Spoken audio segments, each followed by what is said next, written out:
Tate, Executive Director of Franklin Tomorrow, and welcome to our January Frank Talks. We always are on the second Monday of the month at various locations across the community. We also want to thank Vanderbilt University's Office of Community, Neighborhood, and Government Relations for being our presenting partner for Frank Talks this year. It will be held monthly, as I said, at various locations across the community. If you pre-registered, we'll add you to our mailing list, and you'll receive notification of when and where these are, and the topics of these events, as well as our other Franklin Tomorrow activities. Today is January 8th. I'm pretty sure about that. And it's a milestone in current political situation underway. That is the February 6th sales tax referendum. And I'm going to turn the podium over to Matt Largent from Williamson Inc. for a few minutes to discuss what today is and what's coming up. Thanks, Mindy. I appreciate it. And thanks, Columbia State, for hosting this, too. This is a great facility and a great institution of higher ed for our community. So I guess we probably host maybe 5 or 6 different cities a year who come to Williamson County to look at ways that they can bring back some best practices to their community. They talk about our education system, public safety, our higher ed institutions, tourism, economic development. And it's amazing because they're always struck, one, by how well everybody works with each other. Definitely goes to the civility conversation you're having this morning. But they're also always asked about the why. How did you get, oh, it's closer? All right, there we go. Is it better? Okay, thank you. They always ask about the why. You know, it's great you can give all these statistics and talk about where you're headed from a job growth, community development number, wage increases for your residents, but the question is always, how'd you get there? And if you've ever had a chance to hear our County Mayor Roger Sanderson have that conversation, it was really a group of people back in the 80s that said, we are going to have the best education system in Tennessee. That's going to set the foundation where everything else is going to follow. And in today's economy, where talent is everything, that becomes even more true. Companies are driven to Williamson County because of our talent. Talent to Williamson County is talent is driven to Williamson County because of our schools. It's as simple as that. I was working an economic development project a couple of weeks ago, and the most impactful part of that entire visit we had with these 10 different company executives out of the Northeast was about an hour with Dr. Looney and Dave Allen with the schools. That really resonated with them because that is who their employees are going to, where they're going to put their kids in school, but it's also the talent pipeline for their future workers. That's why our education system is so important. Everybody in this room knows that. I'm not saying anything that you haven't heard from me or you don't know if you have kids or grandkids in the system. As Mindy said, there is going to be an election on February 6th. Early voting starts January 17th, and we'll have the chance once again to add to that economic foundation by supporting or voting for a sales tax for schools. So what that means is it's going to be a half-cent raise, but a 0.5% raise. It'll take the local option from 2.25 to 2.75. It's about 50 cents on a $100 purchase, and that'll generate about $23 million a year over a 3-year period. And the county mayor, who's the architect of this program, has spent the last year working with cities across Williamson County. And after year 3, starting year 4, half that money will be split between the cities for things like roads and public safety, and half will go to operate the schools that are constructed. We know this is not the entirety of the long-term plan. We understand that. But this is a good first step toward that plan, and that's why this is so important for our community. We also know that 28% of this plan will be funded by people from outside the county. We estimate that 28% of our sales tax revenue comes from people outside the county, so this is our only chance for people from outside the county who eat and shop, use our roads and infrastructure, get a chance to help support and pay for this. So our board, our staff, we're engaged, we're involved, we're completely supportive of this because we understand and we see how important our schools are to the future of Williamson County. So I appreciate you, Mindy, and this group giving me a few minutes this morning to talk about this. We've set up a website. It's williamsonchamber.com/school funding. We've got a fact sheet that lays out exactly what we're talking about and what it means to our community. We've also printed those. So on the way out, if you want to take one of these fact sheets, go ahead. It's front and back. And again, we'd love your support come February 6th. Thanks, Mindy. Today is the last day to register to vote if you're not registered. Thanks. Thank you so much, Matt. We also have Breakfast with the Mayors coming up at the end of the month, January 30th. And in signing up for that event, we've asked people whether they are in support of this sales tax referendum or do they have enough information to make a decision. And it's been interesting to see that a third of the people registering for that event have said they do not have enough information to know whether they would be in favor of the sales tax referendum. So we thought it was important to have Matt here this morning in partnership with Franklin & Morrow and Williamson Inc. to discuss that. So thank you so much, Matt. And we took away this front row because we thought it was a safe zone, you know, no coughing, dabbing today, the dabbing of not being sick.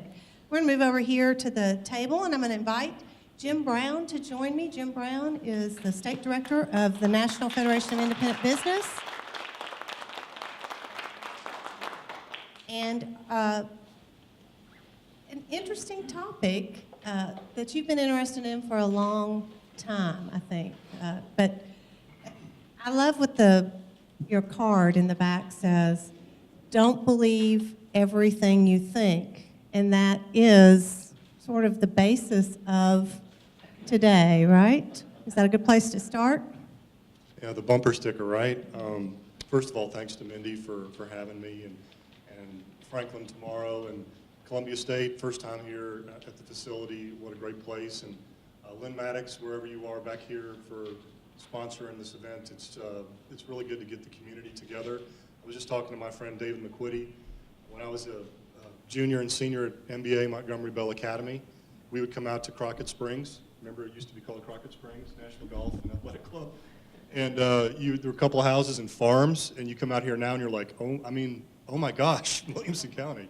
It's crazy what's happened here, the explosiveness of growth and just a great community.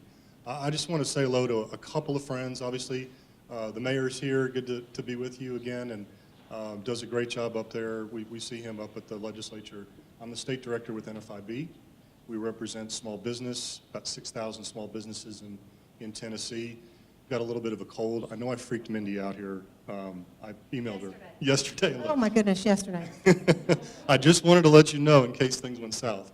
But Sam Whitson, where are you? State Representative Sam Whitson, doing a wonderful job in that district. Your representation here, I know all of your representatives and Senator Johnson very well. Senator Johnson's an NFIB member. Charles Sargent's an NFIB member. Glenn Cassida is very good to work with on business issues. Really like that. And Sam is just a breath of fresh air up there. You want to talk about civil discourse and civility? He is the embodiment of that. He is such a gentleman up there. So that's why I'm here today, is to talk about this little book I wrote and engage you all in conversation and have a bit of a dialogue. And I don't know if you want me to set up why I wrote the book or do that first. I was going to ask you about the bumper sticker, so Yeah, the bumper sticker, that's really a good place to start because that's where the book starts. I was on a bike ride in Hillwood, Westmead, Saturday morning, 7 o'clock, get the blood going, and I came up to this car that had 30 bumper stickers on it, and when you see that, you start chuckling like I do, all that projection. The car is like 20, 25 years old. The guy in there was a total hippie. And you're just sitting there chuckling, and the peace signs and all the other things on there. And then I saw this sticker, and it just blows me away. Don't believe everything you think. And I couldn't get out of my head. I started having ping pong in my head for a couple of days with everything that's going on in our country. And I thought to myself, I know I've been told I can be a little firm on some things from family members, right? You've heard that from family member? There's certain things that get us going, right? So I'm thinking to myself, maybe I need to do a little bit of introspection and self-examination, and I share what that is in the book. But before I tell you what that is, this book is an invitation for you to get away from all of this tweeting, this incredible noise that's around us. There's so much going on in our country that's good right now. There's a lot of problems that we need to solve, and we're all a little alarmed. Even if you're for this person or against that person, we're all a little alarmed at what's going on. In my opinion, I think both parties are flirting with authoritarianism. Both. We've gotten away from a system of government that's worked fairly well. The reason I really started writing this book, I told Pat Nolan this on Inside Politics, same question. I've got a unique seat at the legislature. I'm an advocate, I'm a lobbyist. I see, Frank, you were with the home builders. We see that by and large, the functionality at the state level is really good. Most states. And why is that? And I kept thinking to myself, why are we doing better at the state level? They fuss, they fight. You see it in the papers, you hear it on the radio and Ralph Bristol and NPR, you hear it. But it's good fussing. You have, in 41 states, you have single subject requirements. We've had it in our Constitution since 1870. It makes them put one bill at a time in front of the committees. It has to go through the committees. We're now seeing both parties bypass committees at the federal level. That's not gridlock, that's dysfunction. And that's something that should be of concern to, I believe, everyone in this room. So I said, all right, that's something to write about. Balancing the budget, every state does it except Vermont and the feds. And Vermont's doing okay, but there's probably 5 or 6 states out there that are really in financial peril. New Jersey, Illinois, Kentucky's got a huge pension issue. We don't have those problems in Tennessee because we make very difficult choices. And your legislators have a hard time every year, in good times and bad, balancing the budget, but they have to do it. And they have a pie, right? And they've got to figure out what piece of the pie this is going to be in healthcare and education. And we can talk about the Medicaid debate. I think that's in my book. That is a prime example of how difficult it is to be up there and to make these decisions that really do need bipartisan, I believe, bipartisan solution. But in many instances, it's not getting that. So that's. Do you think it's easier at the state level to operate on a society based on shared values instead of political rancor? Is that why? Because there's closer to home, local government is the closest to the people whom they govern. Is it easier for them to hear face-to-face rather than the onslaught of social media or email? That's a nice segue into why I invite you to get on a plane. I invite you in this book. A few of y'all have already purchased copies this morning. Thank you. I'll be around if you're interested in this book to sign copies later. But I invite you to get on a plane to get away from all of this noise, this dysfunction. I want you to be, first of all, I want you to be really comfortable. I want you to be on a plane. I want you to, like you're going to Europe, you've got legroom, you feel like you're going to get great service and great food. It's not that crammed on flight for 2 hours and the kids screaming and all that. The tough flight, this is a really nice flight we're going to get on because there's a lot of noise right now. So that's an invitation. Then I want you to get really uncomfortable. I want you to put away your political baggage. You've all got it. I got it. Put it away. Stick it in and put it in the attic. Then I want you to turn off your smartphone, and I want you to shut off Fox News and MSNBC, and I want to go above this turbulence. But then I want you to get super uncomfortable. I want you to pick someone to sit next to that you don't like, that you might hate, that you don't understand, someone that frustrates you to no end. And then I reveal who that person is about values. I could have picked a couple of people, 4 or 5 people. You probably have maybe the same kind of universe where I'm like, oof, that person really gets me going. I picked someone I really didn't understand because of my job, and that was the homeless person. And I'm like, I keep hearing from my members, I'm actually stopping the car on the side at the light. He's trying to sell me a paper, and I'm saying, I got a job, why don't you hop in the car and I'll get you to my business. And I just kept hearing this from folks. And then I'm thinking about my faith. I've rationalized that I was helping homeless people, throwing money in the basket on Sunday, but I wasn't meeting this person in the flesh. I actually was looking down sometimes if that person scared me a little bit. I wasn't looking him in the eye. So the don't believe everything you think kicks in. I'm asking you to get on a plane ride, and then I share with you, we can talk about this, I share with you what my journey with the homeless has been the last 4 or 5 years, and it's been enlightening. This is obviously the first of the year, and a lot of people are looking for a new opportunity, a new way to look at things. And I think that's, having read the book, one of the things this book offers you is to think about routine. It's, like you said, stepping away and entering something that's quiet, something that is meditative and or repetitive, to actually bring yourself back to, we were talking about this earlier, a simpler time, a time that we may have gotten away from because we've also isolated ourselves because there's so much information coming into us. We've isolated ourselves into thinking we have all the information without having to talk to someone or interact with someone. Mm-hmm. So this is a time of renewal, but this book is a Routine. little bit about routine. It is. So, I'm going to get a little closer here. So, routine. I realized, well, I asked you to put your smartphone down to get on this plane. Routine, I was a little, wasn't making the best choices in the morning with my phone. Sometimes I get up and first thing I do is I go look at it and see who texted me, you know, some post I did, how many likes I got and stuff like that. And you're like, what am I doing? Why am I doing this? And so I have a little part of the book. It says love starts at sunrise. And I decided to change my routine, get uncomfortable. And I did it this morning. I have 2 prayer books. One is St. Francis and another is I found in a Chicago hotel. I love them. And before I pick those up, I do some meditation. Some people have taught me how to do that. Breathe through the nose, hold it, and then let go. And then I read my daily intentions in those 2 prayer books.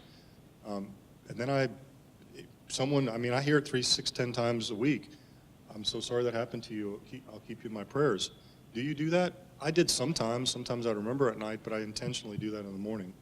And it's just this routine that I've started that has helped me not get as caught up in that next tweet that we're going to see or something we hear or see on TV that gets us going. I don't get going as much as I used to because of the routine. So that social media challenge to myself has really helped. And then the shared values, I could go back to that. I think that's worth talking about. Yeah, I think the shared values is important. I read a study in an article recently that said political prejudice is now more acute in our country than racial bigotry. Do you think that's true? And because you are in politics on a daily basis as well as interacting with others who are, is that an issue? And how do we step away and help ourselves learn more? Talking about the Alabama election? That's what it sounds like. We have a lot of still racial hatred in this country, a lot of racial misunderstanding. We have a lot of political prejudice. I do talk about this a fair amount in the book, and I don't really get Western Christianity like I thought I did. I am Catholic, I am a Christian. I wrote this book bigger than that, so if you're Buddhist or Hindu or agnostic, atheistic, whatever, that it's a very big book for that. But I do talk about how Father Richard Rohr is someone that has really impacted my life, and he impacted my dad's life and some other friends that, you go through struggles, and sometimes dealing with failure is really hard for us in this personality culture. And I saw some family members struggle with that. Father Rohr had a very centering message about don't identify with politics or race or whatever. You've got to take care of your soul first, and you've got to feel good about yourself. And so I started to read him, and he impacted a lot of people around me. When I started talking about him, I realized about 2 out of every 5 friends had heard of him. He endorsed this book, which I cried when I got that message, because he's such a role model for the spiritual center. He's a bit controversial, but when he talks about Western Christianity, it really resonates with me. It's very firm. The Eastern view is not as firm. There's not as many people on that other side that are doing what we're doing on Facebook. There's a firmness right now from folks that not everyone, but enough people to get your eyes open. So I did want to talk about that honestly, candidly, in the book. Why is civility important? We don't often always, or don't always know our neighbors. We don't maybe socialize outside our tight circle, but why is civility just on a general day-to-day basis important? You were talking about visiting some college campuses lately. You can isolate yourselves like the way we are doing in many ways, and that works for some people, but you really are building your own echo chamber when you're defriending people that don't agree with you, when you're not meeting them in the flesh, when you are, I saw a column by David Brooks. It's called How to Deal with a Fanatic from October. I actually put this on the Facebook page the other day, the book Facebook page. And he said you can cut yourself off and not have someone come to your dining room and not be part of your group, but when it comes to national politics, you have to deal with people. There's no getting around it. We have to deal with each other. So I thought that was really nice, and I thought his three is examples of advice on how to deal with someone that you just really don't agree with were really good. And it's overwhelm them with love, and it's first for yourself, and then surprise them with grace. And then the other part is the national politics. It's so important that we have to hit the reset button here and get at these problems that we have. People used to support parties, but having a thought and the ability to have a conversation and agree to disagree or say, this is the person I support. There's more of a negative partisanship now. You're likely to vote for a candidate because you're against The other person. The other person. And confirmation bias is something you're talking about when you limit your Facebook or social media or your social circle to those that agree with you. You're just confirming your bias. You're not creating conversation. How do we create conversation in our communities and breed civility? Big part of the book, and I do start the introduction with this setup, this framework about I'm going to vote for this person because they're not as bad as the other person, which I heard over and over again. You probably heard the same thing. I don't like these two candidates, but I'm going to vote for her because she's not as bad as him, and vice versa. That's where politics is today. It's a reality. The incivility is going over into actual civil war when you see Congressman Steve Scalise get shot. That's civil war. That's not uncivil. So that's the framework, the setup of this book. But I've talked to several folks before this, and what I'm seeing is this tweeting that's going on that has everyone kind of their eyes wide open, not just from the president, but from a lot of people, and the rationalization of it and the brushing away. I'm seeing a real counter movement going on college campuses where I've expressed there should be deep concerns on many of these campuses that have, over the course of 30 years, they really have assaulted the Bill of Rights. And we have safe spaces and victimization and all these things that are controversial, but I felt were worth talking about. And that's what our kids are learning, is to go to their safe space. President Obama and Van Jones, a liberal on CNN, they say don't have a safe space. They're actually saying great things. And there is a counter movement going on, reversing this victimization on these college campuses. A lot in the Northeast and the West Coast, not as much in the South, but it is in the South. And it's really good. And also another thing that's happening is there are groups like Lipscomb and Vanderbilt just having the series. Lipscomb's got a thing called Discourse. Washington Lee has the thing called a speaking tradition. No one looks at their phones. Everyone looks at you when they walk on the campus. I've been doing college campus visits with my two children, and I noticed it. And then I went to the next school, and everyone's looking at their phone, and no one's saying hello. So some folks are really getting it, and I think that's Washington Lee, they get it. Liberty University has a thing called Digital Detox, which I talked about. Isn't that cool? Just the kids walk into the room, they put the phone in the basket, and it's a very peaceful room. They have conversations, they relate to each other. Great stuff. They're having people like Bernie Sanders on their campus. Liberty University. Good stuff, right? Bernie and Trump did a great job of talking about the things we care about. They have very different solutions. But they carried the anger in our country, and they did it extremely well. And I think we all need to acknowledge it, that there are real issues of division, and I think they played on it probably too hard for my liking, but they're real, right? The parties are not fixing this. The parties are into doing what they've been doing, which is control. Both parties. You saw it with Hillary and the Democrats pushing Bernie out. When you see leaked memos from the Democrat Party on what they think actually of minorities, that stuff came out. It's gross. When you see leaks of what the Republicans thought about Trump, it's gross. You know, it's about victory, and that's it. It's gone away from what you and I have seen over the course of time in the legislatures. By and large, sometimes they just stop fussing, and then they reach across the aisle and they get something done. So very different at the state level and the federal level. Your book is organized into chapters and then sub-chapters with some suggested additional readings and resources, and then action steps that you can choose to take or not choose to take.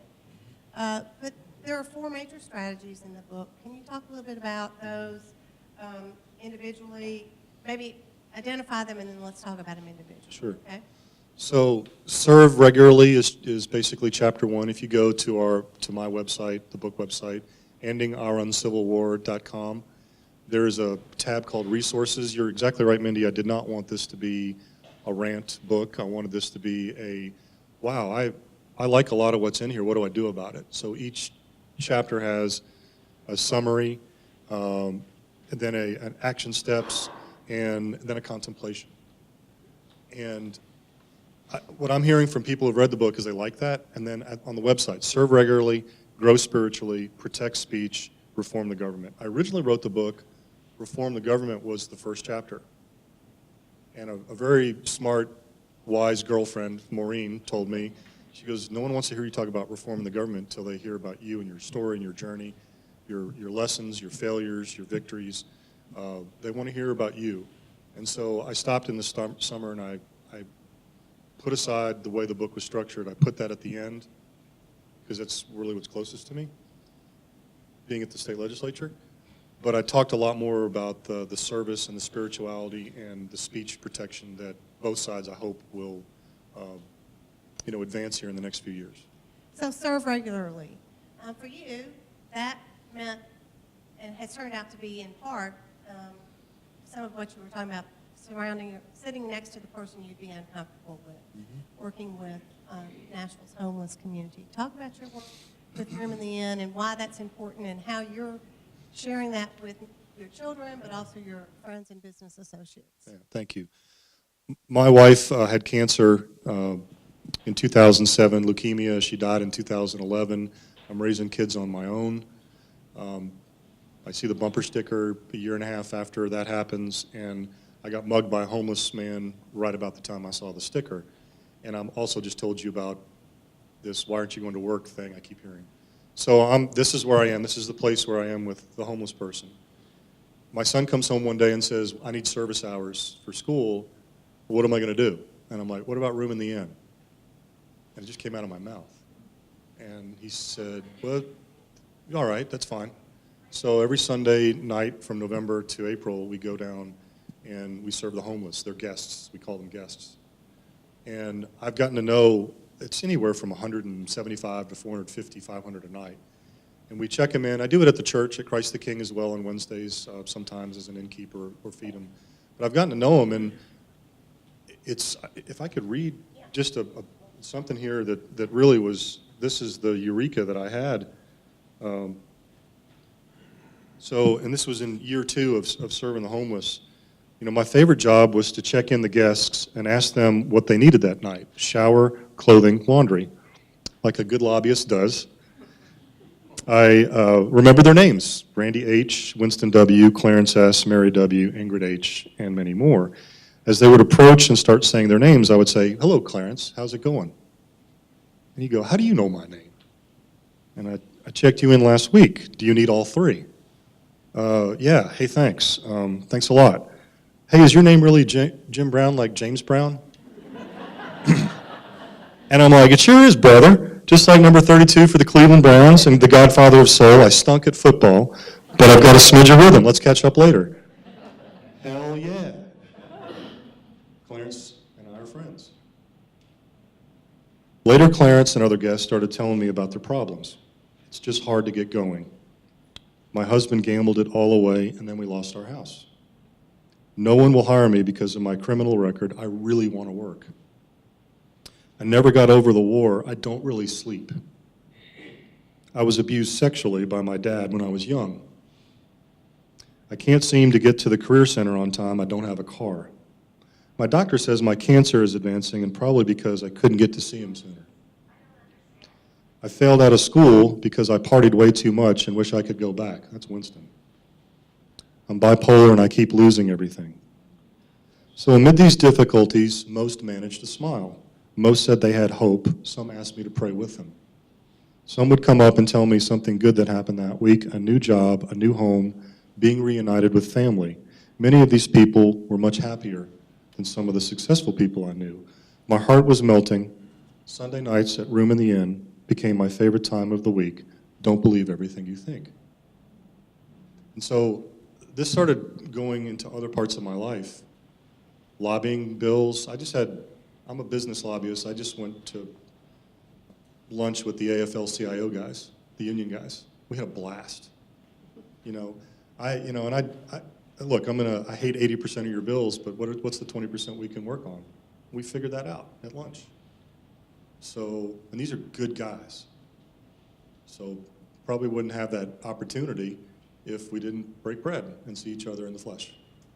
So serving regularly. Secondly, the book talks about growing spiritually. Sometimes those are reversed, but one can lead to the other. And how does that help in what we're talking about in disability discussion? I named my publishing, I self-published. Boy, that's a journey in and of itself. Whoa. But I did name my publishing company Agape Publishing, LLC. And there were two reasons for that. I experienced Agape with my wife and how she handled cancer and how she, told my kids when she said, I'm dying and I've got a couple of weeks. And I just want you to remember when you say the Lord's Prayer, you're either saying thy will be done or you really mean it when you say the prayer. So I'm like, wow, this is an amazing person I'm in front of. And so I shared that in here, and I wanted to honor her with that. And then another part of this was I came across a speech by Dr. King. It was in the Dexter Baptist Church in Montgomery, Alabama in 1957. He was sicker than we were today. His doctor said, don't go give this speech, and he got permission to go give the speech, and if you would go back to bed when you're done. It's the most amazing speech. And he talks about agape.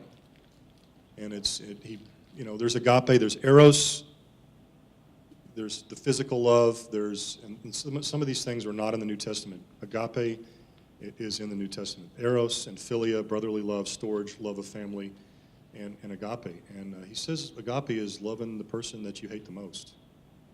And this is a beautiful speech. And I broke it down and I wanted to share it with you in the book, and that's a big part of this chapter. The other parts in here are taking on separation of church and state and how that's gotten distorted on both sides. Mind over media. When you get information from NPR and Wall Street Journal, it's usually pretty good, but it doesn't have everything in it. You've only heard a little bit about the Dakota Access Pipeline. I profiled these two different outlets that I like, but there's a lot of information being left out. So, and then countering certitude and fear, that's all in this chapter. You and I are both. And it's a lot of what the meditation in the morning, and also the mindful meditation, the mindfulness over the course of the day when something hits the fan. You and I are both Reformed journalists. There's an after party. There is. There's life after journalism. We've discovered that, but there have been changes to the media, and it's viewed in a different light. But one of the third strategies in the book is protecting speech.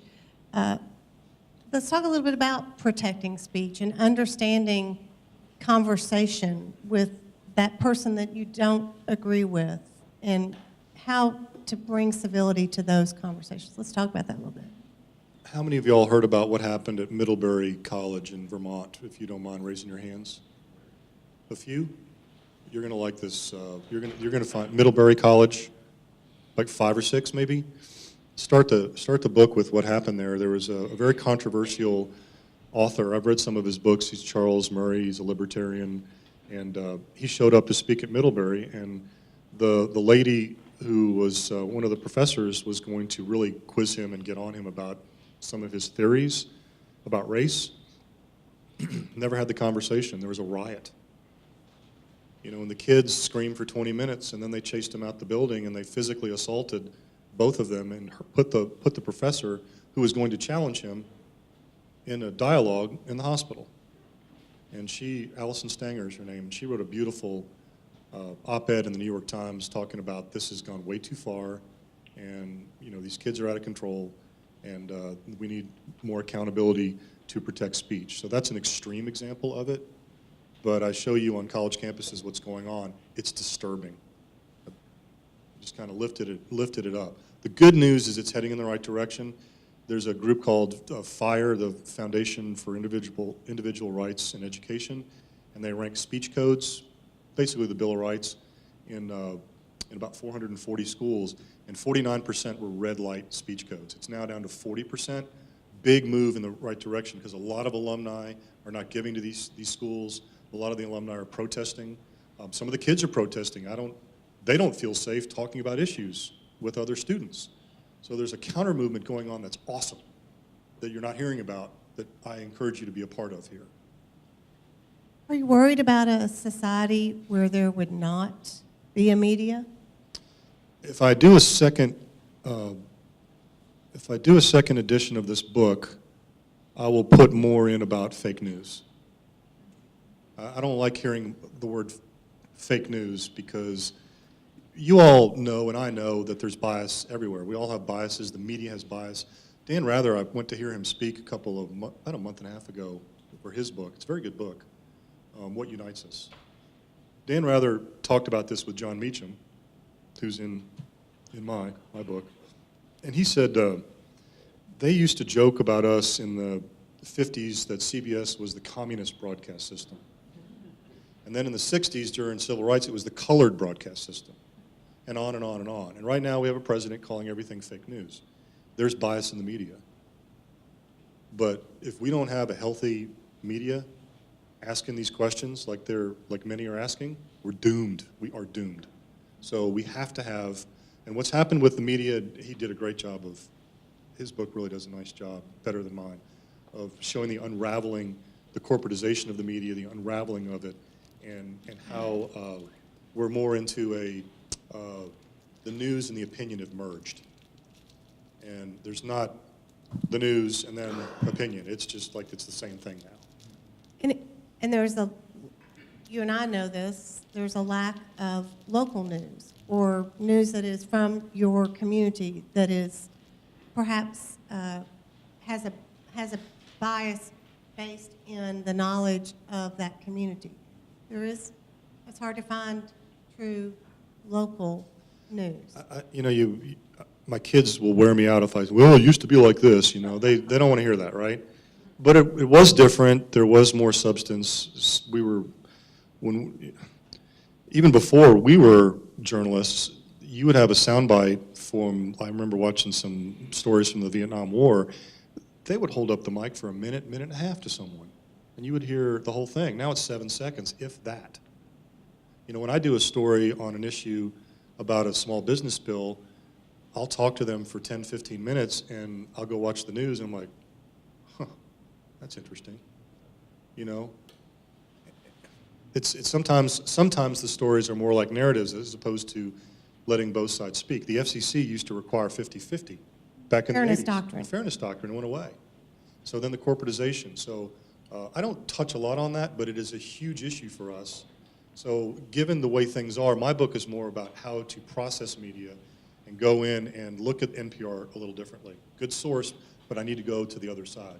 When I bookmark stuff, I've got Drudge Report and Huffington Post both there. When you click that story about the hot news of the day, it's almost the exact opposite of what you just read. But I got both sides now. So I encourage readers to do that. We used to say, Work harder. in the media, if both sides are mad at you, then you've probably gotten both sides of the story in there in some way. So we talked about serving. The 4 strategies are serving regularly, growing spiritually, protecting speech, and then finally, as you mentioned, reforming government. Spend a few minutes talking about the ideas of reforming government and perhaps removing that political rancor and the idea that politics is who someone is rather than what they do. Maureen is really happy this is the end of the book. So, single subject requirements, one bill at a time, big deal, 41 states do it. You all saw what happened with Obamacare. You know, there was a discussion about it, and then the actual bill, the 2,000-page bill, kind of came late, right? And they were hastily reading it at the end. Huge bill. And so how that went down, I didn't think was the best way. Republicans were doing the same thing this summer. They had 13 senators, all men, get into a room. The leader said, we're not going through committee, it's a waste of time, we don't need to hear the amendments. I think you need to hear the amendments even if they're going down, because you need to debate. There was no debate, right? And so they're scrambling, and they don't know what's in the bill. You're putting senators who haven't heard the debate, who are key votes, in a very difficult position. So along with single subject, I talk about the damage that the filibuster is doing, and the damage some of the rules that the Senate has adopted over the last 40, 50 years. I believe the filibuster needs to go away. And I make the case for that in here, but at a minimum, the Senate rules have got to change. This reconciliation stuff where you only have 20 hours to debate on a budget bill and including it in a budget cycle is a mess. These omnibus bills where the special interests lurk and they wait for the last minute to throw everything in a Christmas tree. Both sides are doing it. Democrats and Republicans are allowed it. It's a mess. We don't do that in Tennessee. So it adds to the incivility, it adds to the rancor. The other parts of this are balancing the budget. I already talked about that a little. Rule reform, you know, President Obama tried to get his agenda through. The first 2 years, he was fairly successful. Next 2 years, couldn't do it. The pendulum went the other way. And the last 4 years, he said, I'm doing it by pen and a phone, right? Do the rules. And you can go back to the Chevron Doctrine of 1983, which enabled these agencies basically to legislate. It is off the rails now at the federal level. You do that now at the state level, and they call you in, they have sunset review, rule review, and those agencies are trembling because there's so much tension between the branches. And it's like that in most states. So those of you who liked the pen and the phone a few years ago, you probably don't like the pen and the phone now. What I'm encouraging is that we look at these regulatory reforms, there's 4 or 5 I tee up in here, these regulatory reforms that put teeth and put tension between the legislative and the executive branch, and I would argue the 4th branch of government, the agencies, and stop this rulemaking from the agencies and stop this rulemaking from the courts, or legislating from the courts. We've got time for a few questions if somebody wants to raise their hand, and I'll come to you in one minute. I want to ask you one question, and then I'm going to go to the audience. So again, it's the new year, and it's a chance for us to begin anew. Other than buy the book, what's a small step that someone can take today and this week as they begin the new year to think about creating civility in their lives and in the community? So you can either retweet what's been tweeted. A lot of people are doing that. You can isolate yourself. I've got a family member that I just don't like politics, and I can't do it. I just don't. It makes me uncomfortable. She's changed. She read my book, very close family member, and she's now active in politics. That warms my heart that she's engaging and not isolating herself. So I would say if you're on the sidelines and you don't like what's going on, I would reassess that. I think if you're over-engaging, I would reassess that. Those are some of the takeaways in the book. And again, the book has, you may like 50% of what's in this book, and you don't like the other 50%, that's cool, throw it away. 50% you got, maybe it'll help. You may like a lot of the book, all the book. If so, get away from me, because you're freaking me out. Brant, you have a question? Thank you for being here. At the very beginning of your talk, you made a point about Medicaid, but you didn't expand on it Yeah. at all, and if you could share about that. Yeah, so when Governor Haslam brought Insure Tennessee, the idea of that to the legislature, before you got there, Sam, it was all the business groups and the hospitals got up there and said, we're for it. No one had read it. Our group said, okay, we're against straight Medicaid expansion because our members want reform, but we're going to definitely look at this. And we met with the governor's team 4 or 5 times over 2 months, and we said, well, why didn't CMS and HHS why didn't they give you this waiver or that waiver? And some of these were actually reform ideas that the governor brought. I'll give you an example. There was a copay, a very small copay for enrollees, but there was a decent-sized copay for ER visits, $75. All this ER flooding, how do we fix that? And it was not a mandatory thing. It was just put out there, and they said, we want it to be mandatory because we want to try and reform it while we're keeping the budget in line and seeing if the behavior changes and seeing if people are more proactive with their health care, not reactive.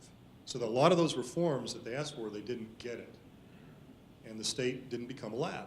And the governor didn't have the votes with the original way. He was trying to get something passed that would help people.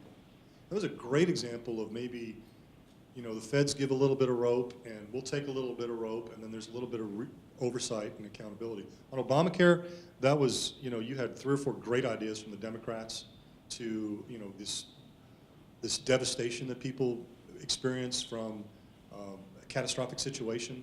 Some of those reforms, they're terrific. They cost money, but they're terrific. Some of the reforms from the Republican side, going across state lines, letting small business, be more like a big business when they're buying health insurance. All those things are really good ideas that they could have pushed everyone out of the room, sat down, and said, this bill is going to be a little bit more moderate. It's going to help people the way you want and the way we want, and then in 4 years we'll come back. They blew an opportunity. And Insure Tennessee, I think they blew an opportunity. It's not like you read in the press, was it? I mean, I had a front row seat watching this, and I was like, No, I was very on the issue. I just wanted to hear what you. yeah. They tried. They really tried. The rural hospitals too, and the impact that's going to have on our. Yeah, yeah. Good question. I spent a number of years working with the legislature too, so. I remember your face. What is your name? Jack Elder. Yes, sir. I also talk with a lot of people, and I know everybody seems to have an opinion. But when the rubber meets the road and the polls open, the apathy is incredible. I mean, such a low number of people actually vote when it comes to that time. It's what, 50% in presidential elections? And in most countries, in some countries it's mandatory. But I think it's 65, 70, 75, 80% in a lot of countries. So, it's bad. Might be changing. I mean, you saw what happened in some special elections, and we'll see where that goes. But what I do see with millennials that I do like is they are a lot more aware of things than I was at my age. So I think, about 2/3 tend to be more liberal and 1/3 are conservative in that age bracket. But they're much more aware of things, I think, because of the information. They don't have maybe the depth that some of us had at that point. They have a lot more information, and they do have opinions, and I think more engaging at that age than they did before. So we'll see how that generation behaves if they're actually going to go to the polls in the next couple of years. I read a piece recently critiquing Bob Corker, Mhm. and the criticism was, why doesn't he stop grandstanding and support the interests of the party? My question to you is, there was nothing in there about solving the problems of society. So how do we move away from that? How did we get there, and then how do we move? I love that question, okay? So I put things in here that are overwhelmingly bipartisan reforms. The first three things I talked about, single subject bills, balanced budget, regulatory reform, they poll very well. The last two are term limits and redistricting. They also poll very well. I had to throw in there at the end the 17th Amendment, because when the states, it's one of the ones I don't like, so when the states, we elect the state legislators, they're accountable, they're much more engaged on a daily basis on these issues.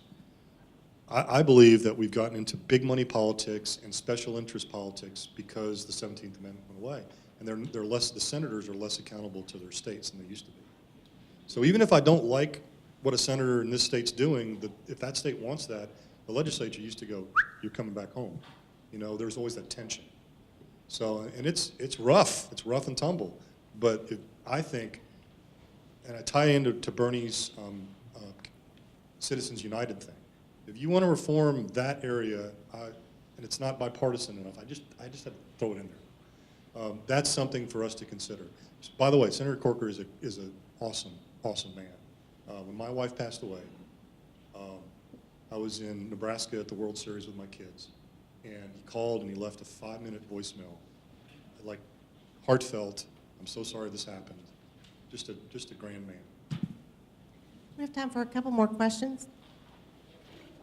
Jim, thank you very much for being here. I appreciate it. I do have your book. Thank you, Deb. So my question is, because I try so hard to get the truth, what are the news sources that you think are the best news sources to get the truth on all sides? I love Frontline. I don't know if y'all do PBS. Does anybody who does Frontline? If you've seen Frontline, do you like it? Because it's longer and it's less soundbitey, and they ask questions, and I don't agree with every story they do, but it just seems to be more thoughtful. It's 2 hours long. It's very interesting. I do like the Journal, Wall Street Journal. I do like NPR. Like I said earlier, there's times where if you've just read about the Dakota Access Pipeline, you've had 6 stories and you don't hear from the other side. At least, Mindy and I knew this, at least if you called them and they said they didn't call you back, you tried, right? There was nothing in those stories. It was a pep rally for the DAP. And there was good information. Wall Street Journal, I love the Journal, but there were some times where the reporters were reporting on the president's words at speeches, and the editor was drawing it back, saying you shouldn't say those things. The editor should never do that. You know, so, and these were pretty tame things. I mean, and then when you lift up the hood, the editor and the president are very close. So I just don't believe everything you think, hear all of it, and just check things. And before you form an opinion on anything, go to multiple sources, especially sources that there's a lot of disparity between the information. I have kids going off to college. Well, one graduate, one in college, and one going off to college. So that whole thing about There's another after party. Yeah. So how do you feel like Tennessee schools are doing? Education in Tennessee is actually a big part of our economy, especially in this area. Are we doing a good job with student engagement and Yes. trying to help with discourse? I think so. I think the whole the UT diversity office thing was a concern. I talk about it in here about Christmas and all that. That was a little interesting what they were doing. So there was a big backlash against that. The legislature certainly has been. There's been a lot of harumph between the university and the legislature, and I think that's positive. I didn't like what they were doing out of that office, but Sewanee, my son's looking at that school. I think they're doing a great job. The professors there are terrific. The curriculum, it's a wonderful school. I think Vanderbilt's doing my alma mater. They've gotten into some places, you know, a time or two where it frustrated me with who can run for what office and what institution. There was a big blow up about that a few years ago, but I like that they're bringing conservative and liberal speakers onto campus. They're doing both. Some schools don't do that, but Vanderbilt's doing a great job of that. It's a good balance, the Chancellor's series. Lipscomb is doing a fantastic job with this thing called Discourse, which they go into the community. I'm actually part of it, and it's where Republicans, Democrats, Libertarians, Independents, I mean, all of them. We're in this room, and we read things, and then we talk once a month, and it's politicians and people in the mayor's office, and they're engaging the community off campus. Lipscomb used to not do that, but they're doing the same thing with their kids. They're doing a great job over there. So a lot of schools that I've come across are doing a nice job. I enjoyed the way you started with the spirituality and the meditation and people talking one-on-one, but then you sort of morphed into politics, which is about power. It's about enforcing one's values or making things illegal that other people can't do and creating norms for society. And they seem antithetical to me. I don't think they are.